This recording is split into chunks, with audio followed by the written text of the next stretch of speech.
Lorsqu'une récession arrive, vous avez deux façons de voir les choses. Soit vous la subissez, ou soit vous en profitez.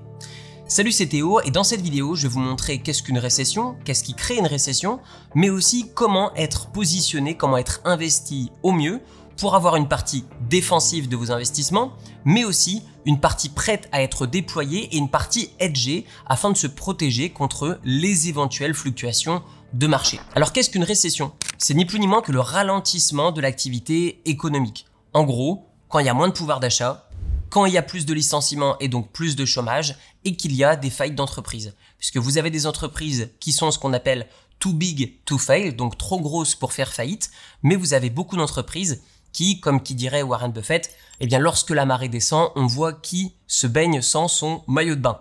Et donc c'est exactement ce qui va se passer durant des périodes de récession où beaucoup d'entreprises vont faire faillite et parfois même des banques, ce qui va entraîner une réaction en chaîne et donc engendrer de nouveaux licenciements et ce qui va entraîner des actifs à la baisse comme par exemple la bourse, l'immobilier, les crypto-monnaies, même l'or, etc. Je vais vous le montrer dans un instant. Alors pour mieux comprendre comment se préparer face à une potentielle récession, il est important de comprendre d'où viennent les récessions, comment est-ce qu'elles sont créées. Alors évidemment, je suis pas magicien, je suis pas devin, je peux pas vous dire quelle va être la source de la prochaine récession. Par contre, ce que je peux vous dire, c'est que les précédentes récessions ont toujours un point commun avec ce que je vais vous citer maintenant. Vous avez eu plusieurs récessions suite à un niveau d'endettement qui était pas contrôlé. Des particuliers, ce qui va engendrer une baisse du pouvoir d'achat. Ça peut être des banques, ce qui va engendrer une baisse de beaucoup d'actifs d'une manière très rapide, comme par exemple en 2008 sur l'immobilier, ou alors en bourse. Vous avez aussi, si un gouvernement fait faillite. Je vous donne l'exemple de la Grèce. Donc quand un gouvernement fait faillite, il n'a que deux options. La première, c'est d'augmenter les taxes. Quand on vient augmenter les taxes, il y a naturellement moins d'entreprises qui se créent et ça vient naturellement baisser l'activité économique.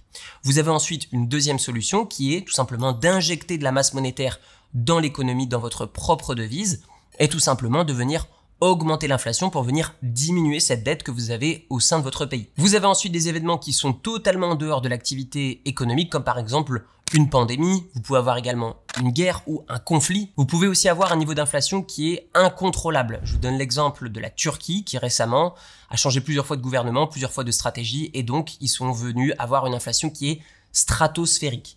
Et donc tout ça peut créer des récessions. Maintenant qu'on sait qu'est-ce qu'une récession et comment est-ce qu'elle est créée, eh bien je vous invite à faire un exercice avec moi qui est le suivant. Si nous étions aujourd'hui en récession, quels seraient les points, les dépenses sur lesquelles vous n'essayeriez pas de faire abstraction? Eh bien, ce sont les éléments suivants.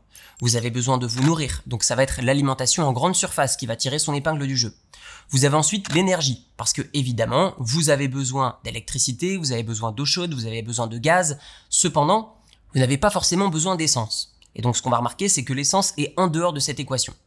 Ce qu'on peut aussi regardez, c'est que le domaine de la santé, alors d'autant plus durant les périodes de pandémie, mais durant les autres récessions aussi, les personnes sont un peu plus inquiètes de leur santé, que ce soit mentale ou physique. Et donc vous avez ces trois secteurs qui vont la plupart du temps tirer très rapidement leur épingle du jeu lors d'un rebond après par exemple un crash boursier. J'aimerais maintenant vous faire une petite parenthèse sur le métal jaune de type précieux. J'ai nommé l'or. Lorsque vous achetez de l'or, lorsque il y a un début de récession, eh bien l'or est déjà trop haut et vous êtes à la fin d'un cycle haussier.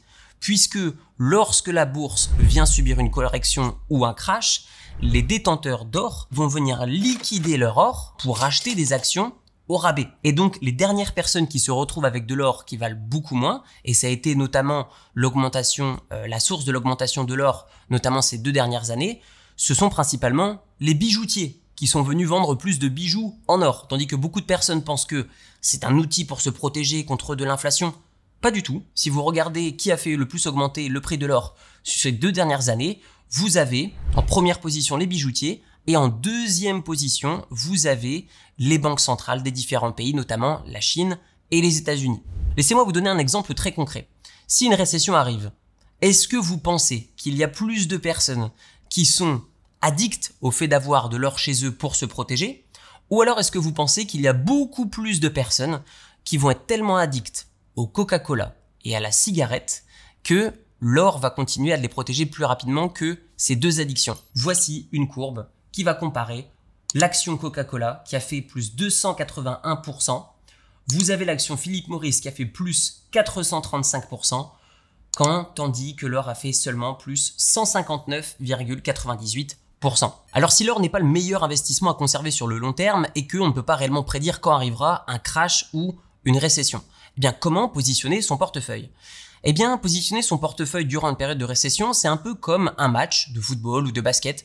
Vous avez besoin d'attaquants et vous avez besoin de défenseurs. Et un des meilleurs défenseurs durant des périodes de récession, eh bien, ça va être le fait d'être investi sur un ETF qui va avoir des entreprises de type valeur. Alors, je vous le rappelle, pour ceux qui n'ont pas énormément de connaissances dans l'investissement boursier, ce qui n'est pas très grave, eh bien, vous avez juste besoin de savoir ce que je vais vous dire maintenant. Vous avez deux types d'entreprises sur le marché boursier. Vous avez des entreprises dites type valeur et vous avez des entreprises dites croissantes. Les entreprises dites croissantes vont avoir surtout besoin de s'endetter pour continuer de se développer et donc elles ont tendance à augmenter rapidement durant des périodes où les taux d'intérêt sont faibles puisque ça coûte pas très cher que de s'endetter. Et à l'inverse, durant des périodes d'inquiétude, eh bien on va plutôt se réfugier sur des entreprises de type valeur. Et donc, ce sont des entreprises qu'on va parfois même considérer comme un petit peu ennuyantes parce que il n'y a pas réellement de big news. Et donc, c'est ce qui fait qu'elles ont moins d'intérêt parce que c'est beaucoup moins sexy, mais c'est aussi beaucoup moins volatile et ce sont des entreprises qui sont beaucoup plus matures. Et donc, ces entreprises vont avoir beaucoup moins de volatilité, beaucoup moins de drawdown et donc, ces entreprises vont avoir beaucoup plus d'intérêt durant des périodes de récession. Il a été aussi prouvé que les entreprises qui versent des dividendes depuis une longue période de temps, eh bien durant les périodes de récession, vont avoir beaucoup moins de corrections. Deuxième actif sur lequel être potentiellement positionné, ça va être les obligations. Comme je vous l'ai dit, il est possible que une récession soit créée de la part de différentes sources et une de ces sources, c'est l'augmentation brutale des taux d'intérêt. Donc typiquement, quand les États-Unis trouvent que il y a par exemple trop d'inflation, ils vont venir augmenter les taux d'intérêt. Cela veut dire que les banques vont prêter de l'argent avec un taux d'intérêt qui va être plus élevé. Et donc naturellement, comme je vous l'ai dit, les entreprises vont avoir tendance à moins emprunter, ce qui va diminuer l'activité économique et augmenter le taux de chômage. Et donc de ce fait, ce que je vais vous mettre maintenant à l'écran, c'est ni plus ni moins que l'évolution des taux d'intérêt depuis 1954. Donc vous voyez la courbe des taux d'intérêt qui est en vert et vous voyez en rouge les périodes de récession. Ce qu'on peut observer, c'est que la plupart du temps, lorsqu'il y a une baisse des taux d'intérêt, eh bien il y a généralement une récession qui est créée juste après. Pas tout le temps, mais très souvent.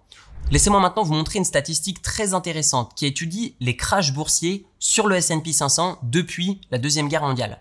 Ce qu'on peut observer, c'est que en moyenne, un crash va prendre 400 jours pour arriver à son point le plus bas. En moyenne, la bourse va diminuer de 34,7%. Et il faudra en moyenne 2 ans au marché financier pour récupérer leur précédent niveau plus haut. Et donc, on peut se dire que si on achète une obligation à un taux d'intérêt qui est intéressant sur une période de 1 à 2 ans, eh bien non seulement on vient protéger son capital de la baisse des marchés financiers, mais en plus de ça, il devient de nouveau disponible, de nouveau liquide, lorsque les marchés sont beaucoup plus intéressants d'un point de vue du prix. Et donc par rapport aux informations que je viens de vous donner, personnellement, durant des périodes de récession, je trouve qu'une allocation qui fait sens est la suivante. 30% dans un ETF US avec des actions de type valeur. Personnellement, j'aime l'ETF qui s'appelle SCHD. Ensuite, vous pouvez avoir 20% d'obligations avec une maturité qui va aller de 1 à 2 ans. Alors pourquoi des obligations de l'État américain? Pour la simple et bonne raison que ce sont les obligations qui ont plus de chances de vous rembourser. Et notez que vous êtes aussi indexé en US dollars, qui est, malgré ce que l'on dise et malgré ce que l'on veuille, eh bien, c'est la devise qui est la plus solide au monde. Parce qu'une devise se compare avec les autres devises. Et je vous l'ai déjà montré, l'US dollar est la devise qui conserve le plus sa valeur sur une très longue période de temps, malgré tout ce qui a pu se passer dans le monde. Notez que vous allez récupérer donc votre argent sur 1 à 2 ans à des taux d'intérêt qui sont généralement historiquement le plus haut puisque ça arrive avant un crash boursier, donc avant une récession. Et donc, vous avez non seulement cette protection, mais en plus de ça, vous touchez des intérêts qui, par exemple, en ce moment, vont avoisiner les 5% sur la somme que vous allez y allouer. Il peut être intéressant également d'avoir jusqu'à 20% d'immobilier locatif sur le long terme, donc de l'immobilier longue durée.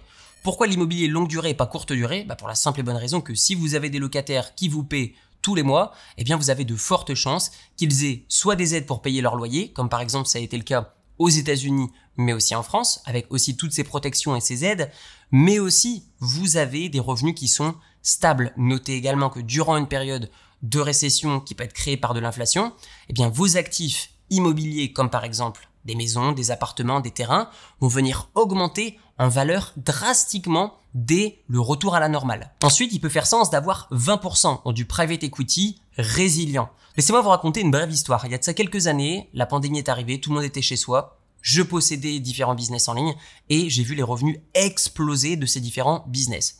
Et là, je me suis dit, c'est quand même dingue, quand la bourse prend une grosse correction, quand l'immobilier prend une grosse correction, les business en ligne explosent. Pourquoi? Tout simplement parce que durant des périodes d'incertitude, de crise, etc. ou de baisse économique, les gens restent chez eux. Ils sont sur Internet et ils consomment. Et donc c'est pour ça que personnellement, j'ai une partie aussi qui est conséquente de mon patrimoine qui est investie dans des actifs numériques. Si ce type d'investissement vous intéresse et vous rend curieux, vous aurez beaucoup plus d'informations sur le site que je mets dans la description de la vidéo, onlineasset.com, qui vous permet de prendre part à des business en ligne sur lesquels moi-même j'investis, qui du coup on va faire l'acquisition et ensuite on va développer ces business en ligne et toucher des profits issus de l'exploitation de ces business. Et enfin, avec les 10% restants, eh bien, je conserverai une partie en liquidité et je viendrai rentrer sur le marché au fur et à mesure. Alors je vous le rappelle, la bourse vient toucher son point le plus bas en moyenne après 400 jours. Cependant, si vous rentrez en DCA sur une trop longue période de temps et que l'inflation y est trop forte, eh bien vous risquez de laisser des plumes dans cette affaire. C'est pour ça que je vous invite, surtout les 200 premiers jours, à commencer à rentrer un petit peu à la fois. Alors je sais que d'un point de vue purement statistique, on se dit c'est préférable de rentrer les 200 derniers jours de la baisse. La réalité c'est que oui, mais encore une fois, personne n'a de boule de cristal et de toute manière, vous serez gagnant dès que la bourse viendra reprendre. Mais là où est-ce que vous risquez le plus, c'est de rester trop liquide durant des périodes d'inflation élevées. Je vous le rappelle, dans le monde, il est déjà arrivé que différentes monnaies subissent de l'inflation à 2 chiffres. Et donc, croyez-moi que dans ces situations, vous ne souhaitez pas laisser de l'argent sur votre compte bancaire. Nous arrivons à la fin de cette vidéo. Dans la description, vous allez retrouver 2 liens. Le premier, le lien du site onlineasset.com pour avoir des informations sur le private equity. Le deuxième lien, c'est un lien qui va vous permettre de réserver un appel avec un membre de mon équipe. Le but de cet appel, c'est de connaître vos objectifs, d'étudier votre situation et de vous présenter des solutions qui s'offrent à vous en termes d'investissement. Comment est-ce que nous faisons en fonction des différents cycles économiques. Tout ça, c'est dans la description de la vidéo. Je vous dis à très bientôt. Prenez soin de vous. Ciao, ciao.